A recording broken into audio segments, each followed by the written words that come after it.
And then, of course, I will share this recording with you, and I will share my screen with you so you can see. Everybody can see. Yeah, I can see. All right. I All can see. right. Awesome. So this is me. You guys know me. I am from Inspiring to Results. I love what I do. I work directly with people to inspire them and to show them who they really, really, really are and get them to work from inside out, which is truly powerful. And that's me with my family. And that's me with my mentor, Bob Proctor. Love him to death. He showed me things that I could have never learned in any school. I've been through a lot of school. And David can tell you, I've been through a lot of school. So Bob Proctor and Sandra Gallagher, right? They run this company called Proctor and Gallagher Institute, and they go all over the world educating people about the science of thought and how it actually gets you what you really want in your life. And when they're in their seminars and there's a break and people come up to them and talk to them, they found that all over the world, basically people really want these few things. They want to be free of any financial concerns. They want to be free of, not free of, they want to have a lot of time to spend with their family, time to do things that they really love to do. You know, it's just amazing when you have enough money. You all of a sudden get a lot of time as well in your hands, most of the time, if you're earning it the right way. Another thing that they found out is that people want to be around people who are upbeat and people who are totally joyous.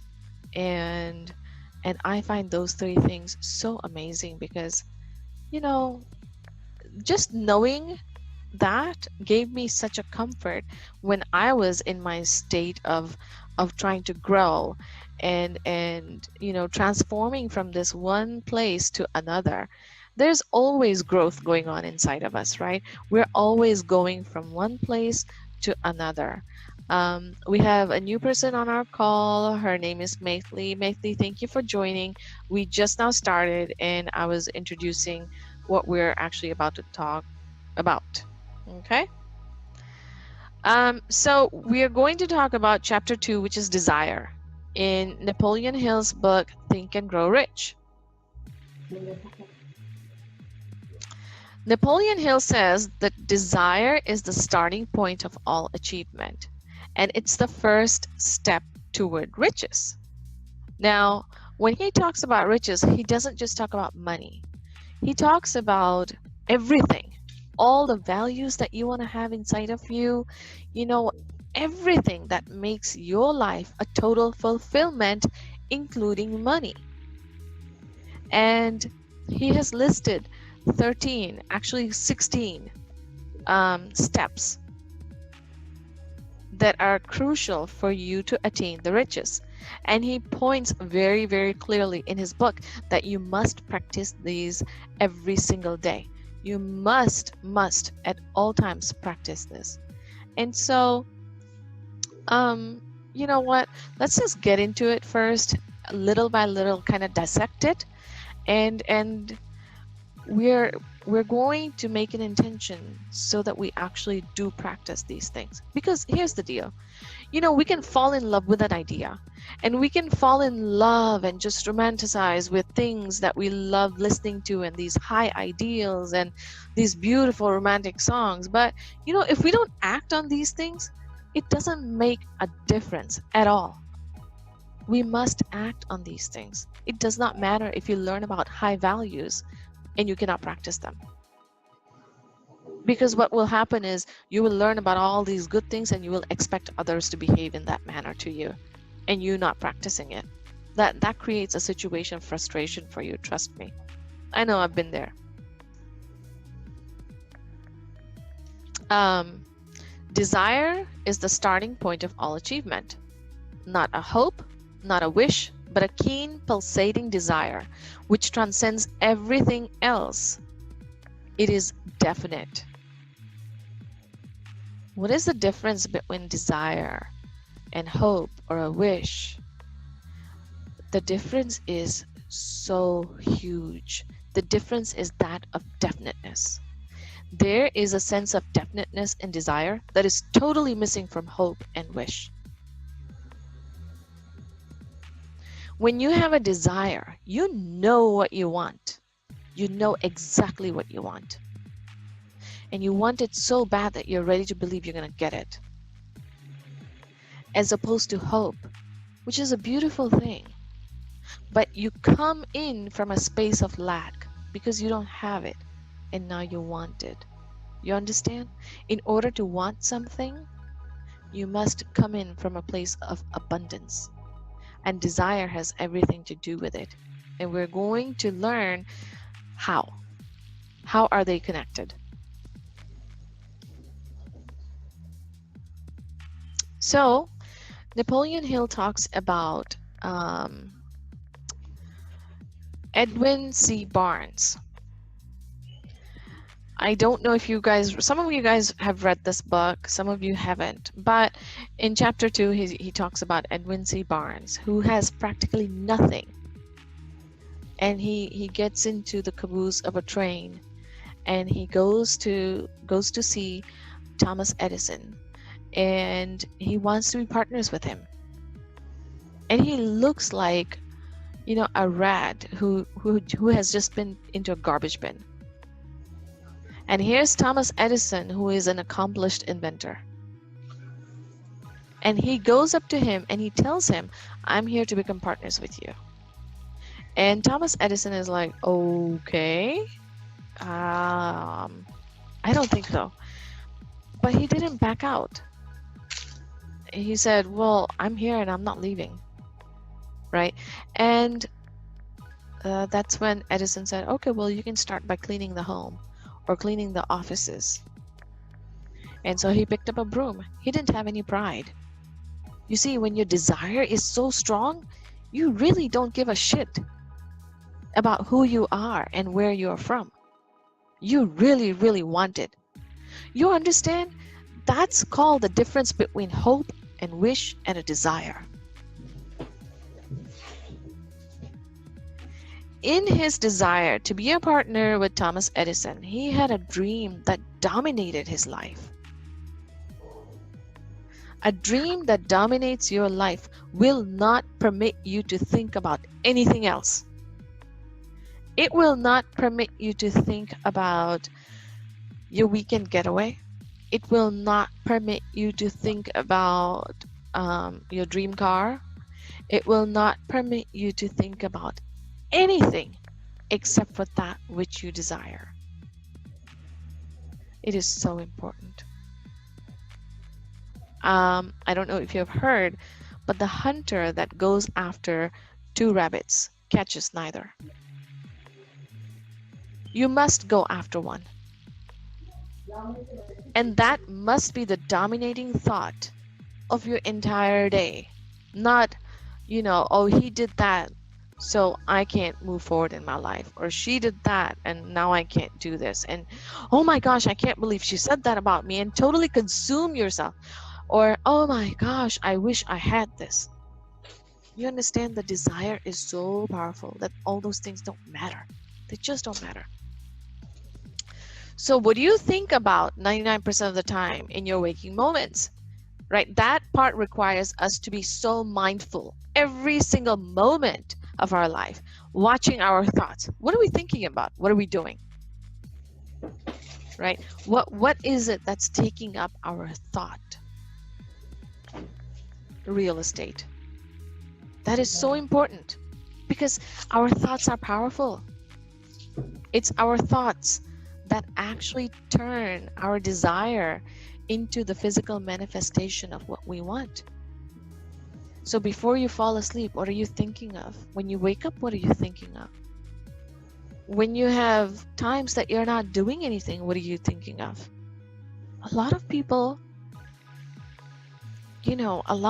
have these high ideals and they want to achieve these huge things. But when they have free time, they get on YouTube and they start watching cats dancing, or they'll get on Facebook and watch what other people are doing. And then they're complaining, well, I didn't get what I wanted. Well, you didn't get what you want because what are you doing? What are you thinking of? Are you thinking of your dream? Are you thinking of your desire? Because when you think of your desire, that thought will lead you to your next step, right? So when Edwin C. Barnes went to see Thomas Edison, it's very important to note that he didn't go there in hopes to get anything. He went there to place a notice to Thomas Edison that I'm here to work with you as a partner. For about 5 years, nobody noticed him at all. And he didn't care. He didn't give a crap. Because in his mind, he was already partners with Thomas Edison. When Thomas Edison went to see, or when Edwin C. Barnes went to see Thomas Edison, the last $20 he had in his pocket, he used it. Whatever he had, it was all gone. He had burned all his bridges. So there was no point of returning. There was no choice. No choice. Even if he failed, there was no choice of him returning. Even if he was sweeping that floor for 10 years, there was no choice for him to return to his previous life. That is the power of a desire. Can hope do that for you? Can wishing for a thing do that for you? No, it cannot.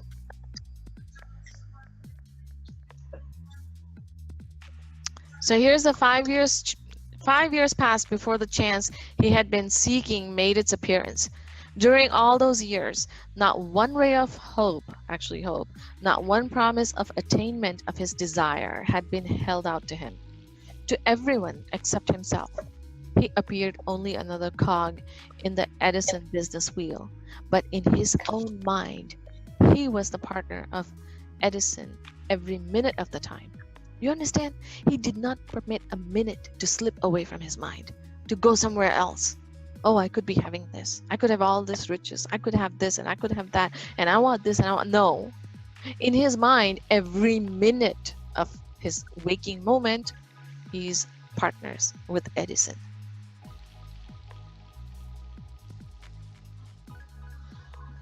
And it didn't happen after he got the deal. You see, many of us wait. Right? People wait. When are you going to take that trip to Italy? Oh, you know what? When my kids graduate from college, I'm going to go backpacking. Why? Go there in your mind right now. What you got to lose? You don't have anything to lose. Go there in your mind right now. Make that your obsession. Every minute of your day. And he had this obsession. It says over here from the very first day he walked there. I am going to say he had this obsession the moment he got on the train.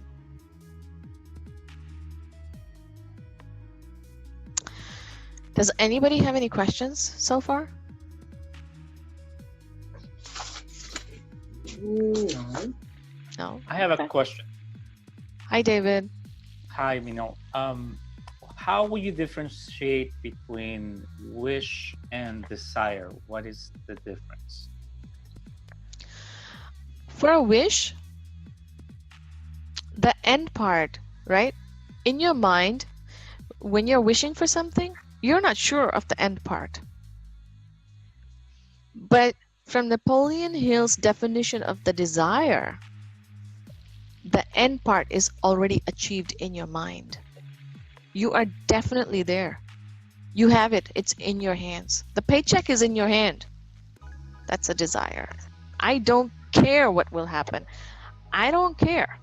But the paycheck is going to be in my hands. That's a desire. Okay. A wish is, you know, I wish I win this. Maybe it will happen. Maybe it won't. You see, that state is also in your mind. Maybe. Okay. But the desire has the definiteness. Okay. Okay. Thank Okay. Cool. Okay. So 6 definite practical steps for desire, as he writes in his book. Okay. Number 1, fix in your mind the exact amount of money you desire. It is not sufficient merely to say, I want plenty of money. Be definite as to the amount. And here's why. When you say, I want a lot of money, you're not telling your brain what it is. Because your brain, it works under the law of relativity. And law of relativity, it's a universal law that says, this is big compared to this, and this is small compared to that. So you have to know the inner workings of your mind. But you don't really right now. If you just follow this, it will work for you. Write down the exact amount of money you want. Now you're going to tell your brain and your body and your entire self, this is the amount of money that you need to work towards. So when you are trying to go and get that position that at a job where you're like, oh, I don't know, I don't have these qualifications, blah, blah, blah, blah, blah, but this is the only job that pays this kind of money, at that time you won't have a question. You see, at that time you'll say, I don't care, I'll get the qualifications. But you have to preset that intention. Number 2, determine exactly what you intend to give in return for the money you desire. This is very important. Very important. You have to give something. Nothing comes for free in this world. Nothing. It is not something that human beings have created as a bad system. It is the law of the universe. What goes around comes around. What you put out there is exactly what you're going to get back. The amount of time you spend studying your craft to become better at what you do is the exact amount of compensation you are going to receive. So, how much effort are you willing to put? How much effort are you willing to put into that which you desire? So important. See, you can have it in your mind somewhere, but until you write it down and look at it, like really, I am actually going to wake up an hour early to make myself better at this. Or write down, you know what? I am going to actually go serve because that is what I want to do eventually. And so I'm going to start right now. Whatever it is that you determine that you intend to do in return for the money, and it has to be something that kind of is out of your comfort zone. Otherwise, you're really not giving. A millionaire who gives $5 to a charity and a beggar who gives $5 to a charity is a big difference. It's huge. So determine exactly what you intend to give in return for the money you desire. Number 3, establish a definite date when you intend to possess the money. Here's the deal with this, okay? If you do not select a date, you're going to keep on excusing yourself. Even if you select a date, suppose you said, okay, I am going to have $50,000 in the next 3 months. And here comes 3 months and you haven't done anything, you haven't thought about it, nothing. Here's the 3-month deadline, now you're going to extend it. Well, you know what? I was thinking about it, but I am going to do it tomorrow. And then you're going to extend your deadline. That's not how it works. If you want to be the best salesman of your organization and you want to have that kind of commission within 3 months, you better divide those 3 months into 1 month. And then you better divide that 1 month into 4 weeks. And then you better divide those 4 weeks into a weekly period where you're supposed to be meeting your expected goals. And if you do not meet it, you seriously go back and look at what it is that you're not doing. You see, it's not this process. If you fail to get what you want, it is something in here that you have not done. This process works. It's been proven over and over. I know that because that's what I teach my clients through Bob Proctor. And he's been studying this book for over 50 years. And this process works. Number 4, create a definite plan for carrying out your desire. And begin at once, whether you're ready or not, to put this plan into action. You know, those people who really, really believe in law of attraction, they really have it messed up. They think that if they sit down and write their affirmations all day long, that's all that's needed to get what they desire. And that is so wrong. If you do not act, if you do not get out of your comfort zone and go to that sales meeting or go to that job interview, you know, or go in front of prospects or go to cold calling, you will never get anywhere. Nobody has achieved anything by sitting in the comfort of their couch all day long watching YouTube. You have to have a definite plan and you have to put it into action, okay? Write out a clear and concise statement of the amount of money you intend to acquire. Name the time limit for its acquisition. State what you intend to give in return for the money and describe, I forget what it is. But basically this one is a goal statement. You need a clear goal statement. A goal is something that grows you from inside. I promise you, the reason that each and every one of you are here is because you want to have more, you want to do more, and you want to be more. And you know what? Deep down, all of you want to give more as well. But in order to do that, you have to have a really, really solid goal statement. And if you don't, you won't be able to make it. Read your written statement aloud twice daily. As you read, see, and feel and believe yourself already in possession of the money. Now he's talking about the money. It could be anything. It doesn't have to be money. He's using an example. So if you want money, then see yourself in possession of the money. I'll be honest with you. I do want the money. So I am going to see myself in possession of the money.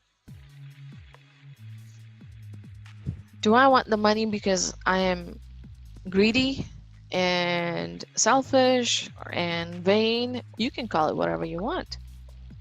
I want the money because I know the more money I have, the more goodness I can do in this world. And this world could really, really use it. And I know I can make an impact. So I know the definite amount of money that I want.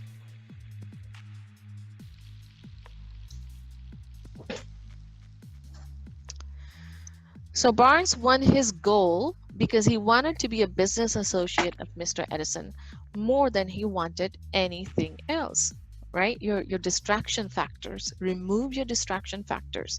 They will cause you more harm than anything else.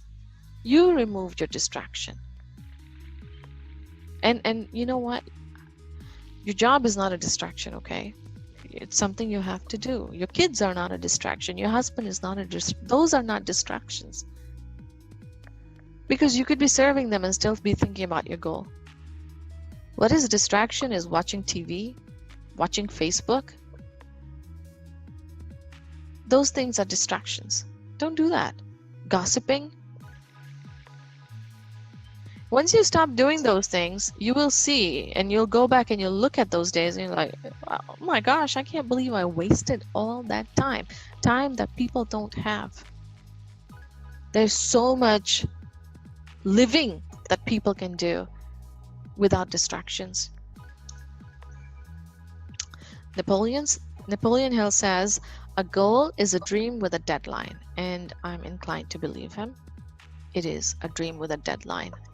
A goal is so important, and it's an art, and it's a science, and you must learn it, because in his entire 13 steps, all the 13 steps are so interrelated to each other, so related to each other, and they all are stemming from one statement, which is your goal statement.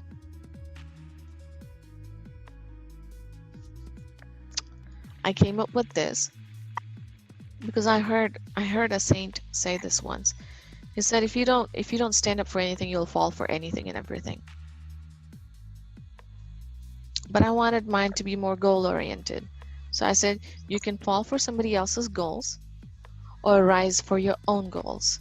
It's your choice. We spend our entire lives focusing on other people and other things and external situations. Which, I don't know if you've seen the movie Moana, but I love that movie. I'm from the islands, so I really like that movie. But it has such a strong message. When she was about to give up on her quest, her grandmother comes and she sings a song, and this song, she says, the people you love will change you, but they'll never be able to put out that little voice inside of you. Never. And so you must give space to that voice. And the only way to do it is by digging deep inside of you and finding that thing that's been bubbling and wanting to express from you in the form of a goal. A goal is something that is so impossible for you to achieve that you have never done it before, and you don't know how you will do it, but you know you will do it. That's a goal. Money consciousness. Only those who are money conscious can ever accumulate money. And what is the definition of money consciousness? The mind has become so thoroughly saturated with desire for money that one can see one's self already in possession of it. This is again the difference between wish and hope and desire. You already see yourself in possession of the goodness that you desire. Dreams.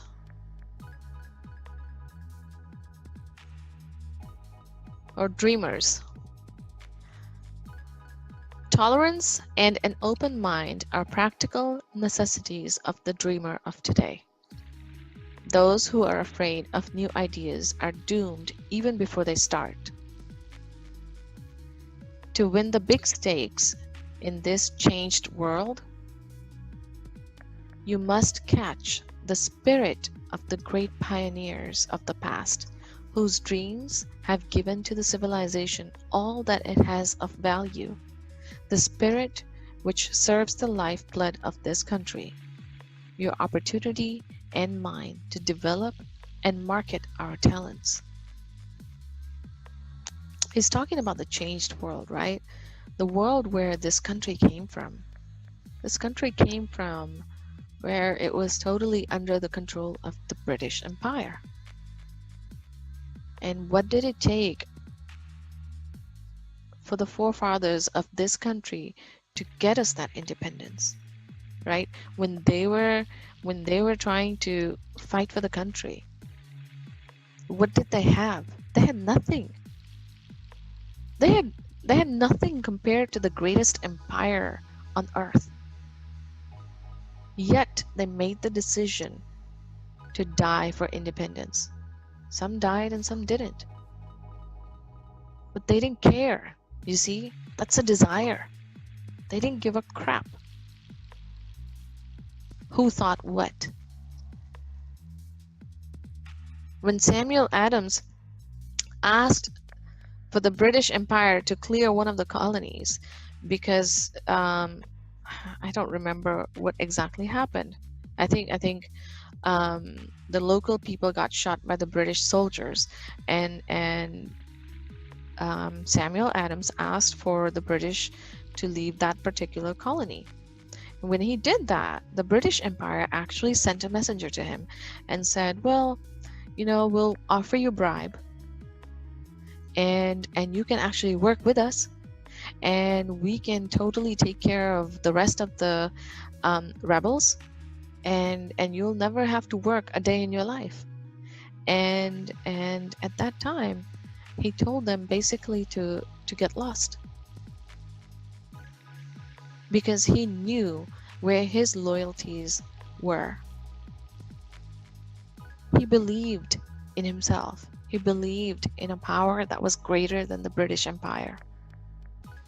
And it was based on that belief system that he was able to make the decision and stand firm on his desire. If the thing you wish to do is right and you believe in it, go ahead and do it. Put your dream across and never mind what they say. If you meet with temporary defeat, for they perhaps do not know that every failure brings with it the seed of an equivalent advantage. I love Napoleon Hill. I love what he writes. I mean, I could read this over and over and over. But I know that after I have applied these things, I have seen the difference in my life. Believe.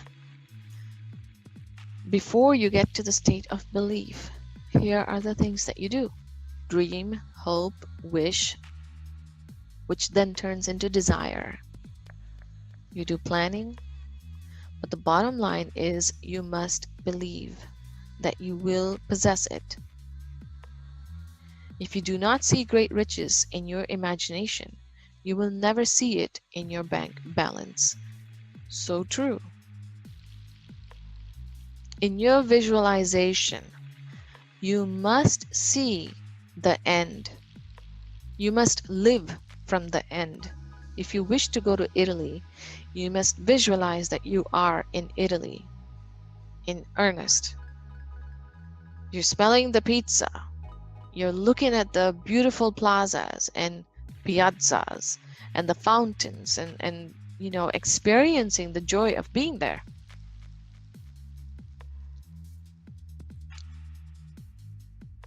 There's a difference between wishing for a thing and being ready to receive it. No one is ready for a thing until he believes he can acquire it. The state of mind must be belief, not mere hope or wish. Open-mindedness is essential for belief. Closed minds do not inspire faith, courage, or belief. Any questions?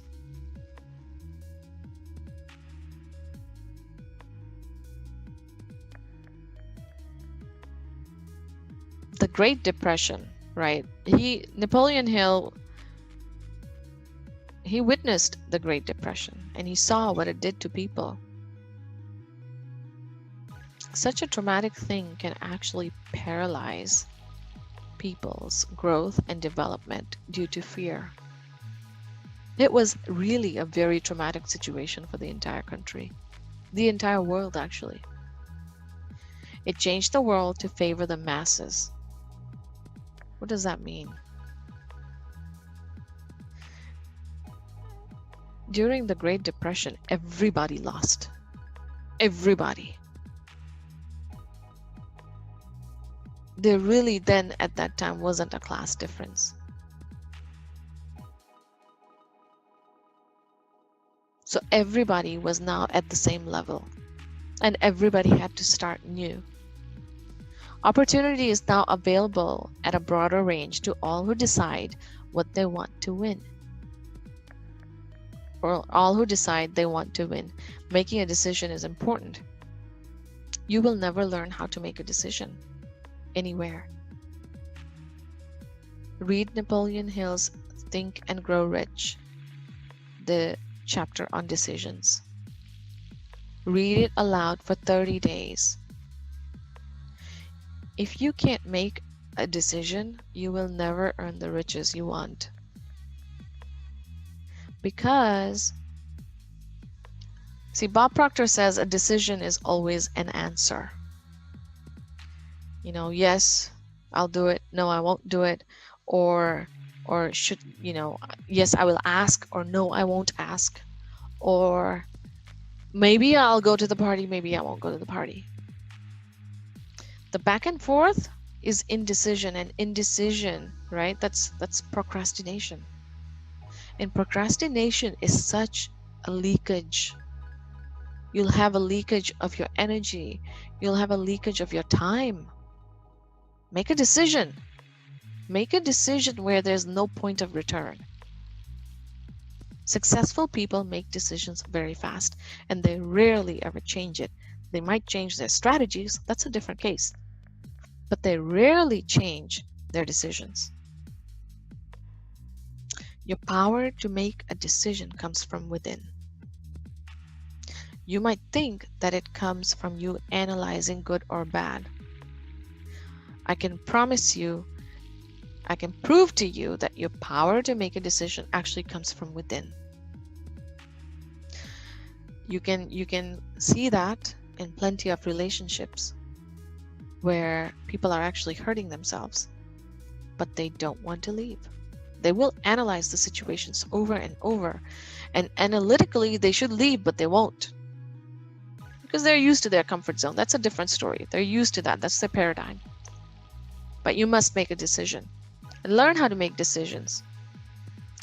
Success requires no apologies, and failure permits no alibis.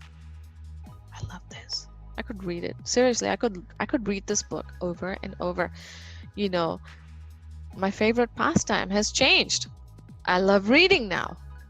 And I love reading stuff like this. It gives an experience that's like, wow. Success requires no apologies, and failure permits no alibis. For as long as you will try and fail and make excuses, you will never succeed. Never. But if you keep on trying and you analyze, this is what I did wrong, or this is what I did right, and this is where I can do it right, that is what will take you to success. And at that point, no, you don't need to apologize to anybody. Right? When Marconi believed that he could actually harness voices from ether, and he came up with this idea of radio, his friends thought he was crazy, and they put him in a mental hospital. Anybody know his story over here?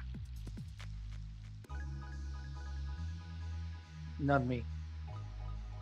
Okay, so they put him in a mental hospital because they thought he was stupid or he was crazy. And Marconi kept on telling those people, I'm not crazy, I'm not crazy, I can prove to you this can happen. And it wasn't until after years of being in the asylum that one doctor actually listened to him, that yeah, there might be possibility, what's wrong with letting him show me? So they went to Marconi's home, and Marconi proved it to him. Hey, look, this is how radio works. And guess what? We cannot live a day without listening to our FM whatever. Right? Success requires no apologies. When you've done it, you've done it. Desire, backed by faith, knows no such word as impossible. Faith is such a high emotion. It's such a high, what do you call? Faith is it. If you don't have faith, you can just forget everything else. I know I keep on saying, you know, decision is it, and desire is it, and this and that, and if you don't have faith, you won't have the desire. They're all interrelated. But faith is so important. And faith is such a gray area for everybody. but we're going to try to dissect it over here based on Napoleon Hill's book. Right? Chapter 3, Faith. Visualization of and belief in attainment of desire. That picture is so clear to you. And that belief that you have it is very, very much clear to you. Faith is the head chemist of the mind. And in his book, he sort of, in one paragraph, tried to tell us how it works. And so I listed it in steps, right? Number 1, faith blended with vibration of thought. I'm going to go over the picture of our mind. Our mind is not our brain. Dr. Thurman Fleet actually came up with a picture of a mind because nobody has seen what the mind looks like. But so that studying the mind would be easier, there is actually such a thing called a stick figure of the mind. And there's a circle on the top which is divided into 2. The top part is conscious mind, the bottom is subconscious mind, and there's a little body attached to it called the body. So when faith is blended with vibration, that vibration actually transfers into your subconscious mind. That vibration is that of some emotion, some strong emotion, okay? Your subconscious mind picks up the vibration and then it translates it into its spiritual equivalent. And then it transmits it to the infinite intelligence. And this is what really a prayer is. Ella, I love your picture. I'm praying for you. I wanted to say that earlier, but I couldn't. I was like, let me wait. So this is the science of how your mind works with the infinite intelligence. Come on. You have to know that there is a connection between you and the infinite intelligence. You just don't know where it is. And Napoleon Hill is trying to communicate that to you in this particular chapter. Most powerful positive emotions: faith, love, sex. I'm talking about emotions. A lot of people get confused here. Okay? Sex is biological. And its physical manifestation, we all know how all that works. But I am, and Napoleon Hill over here is not talking about the physical manifestation. He's talking about the emotion of sex. Big difference. Big difference. What are the effects of blending the 3 emotions, right? They color the thoughts in such a fashion that it instantly reaches the subconscious mind. Anybody have a question?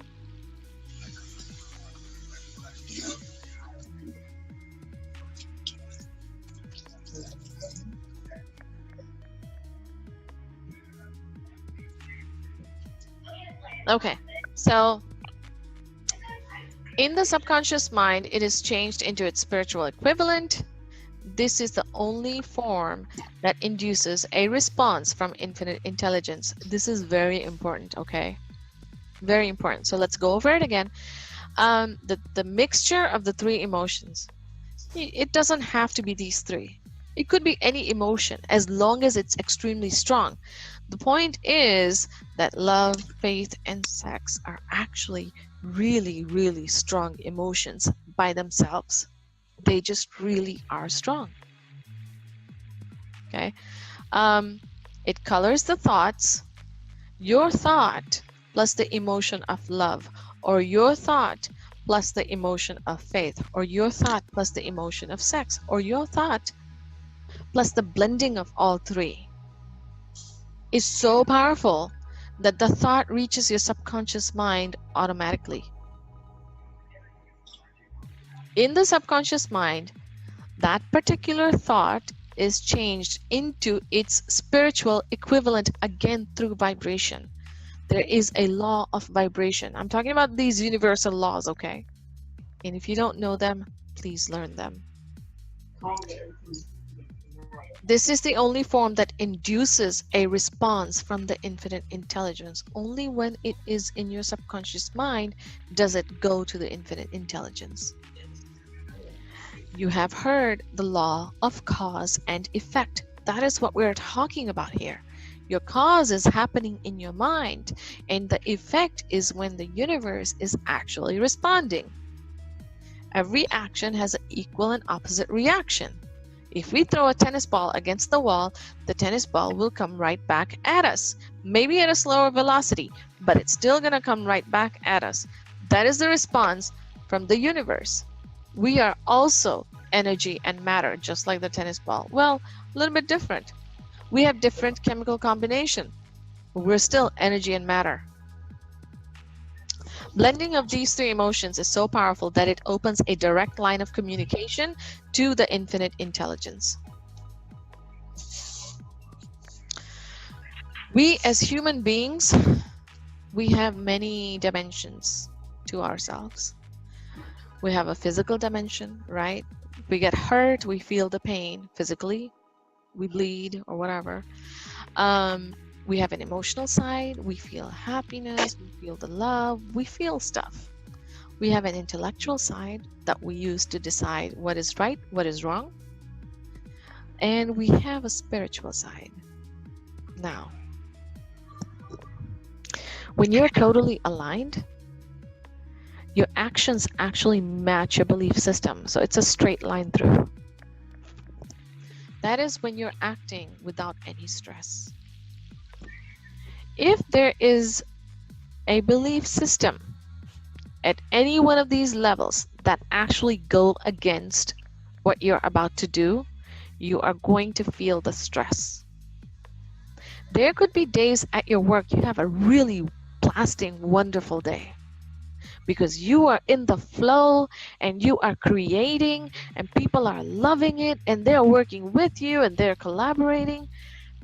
Then there are times that you're sitting maybe at an attorney's office and going over stuff that you don't want to go over, but you have to. And then you're like, oh, today my day was not so good.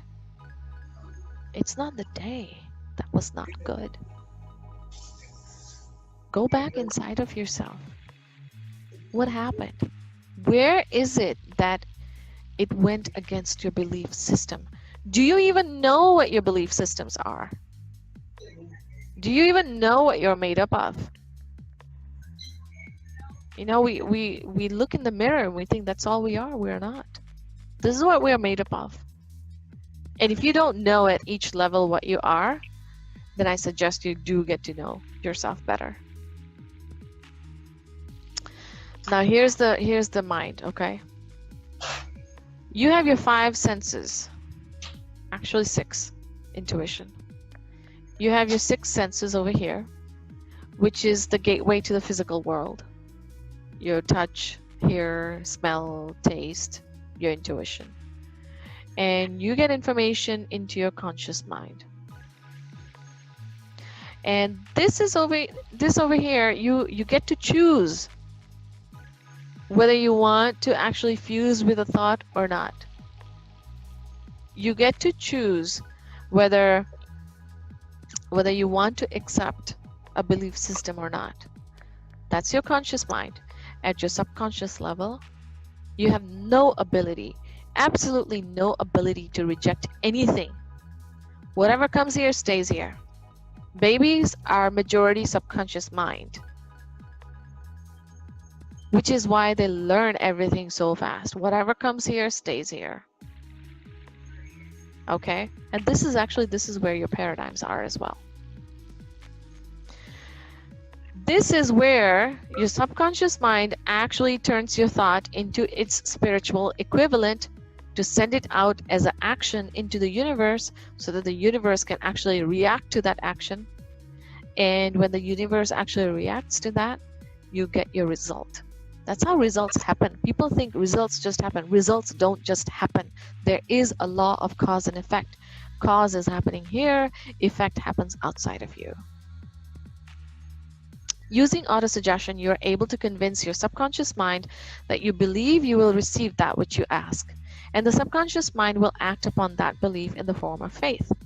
It will supply you with definite plans for procuring that which you desire. This is a total nurture system. I mean, when I learned this, it's like, wow, what the hell was I doing all this time? There is a nurturing system for your belief. When you actually get that which you want, and you know how you got it, you know all this stuff about the conscious mind, the subconscious mind, that actually turns into faith. It's a confirmation. Hey, this thing works. And then your subconscious mind will actually get the information from over here. For those of us who study the universe, who believe the universe, and we study energy, right? For those of us, we do believe that the subconscious mind will act upon that belief in the form of faith. So it will actually send those messages up here to your conscious mind. Everything does not come from your five senses. There is your belief system sitting right over here, which in form of faith actually, gives you these thoughts. Hey, go do this. Hey, go do this. For example, when you wake up in the morning, there's a belief system over here that your body needs the caffeine. That faith is supplied to your conscious mind, which now goes back over here and sends a vibration to your body and says, hey, go make coffee. Do you see how this works? And do you see how you can actually take this knowledge of coffee and actually get that what you want? It will supply you with the definite plans. You think that the definite plans are happening here. No, they're not. If you believe in the universe, you should know that there's only one source for everything. And if you believe there's one source for everything, then believe that is how it works. Are there any questions? I know I confused you guys a little bit.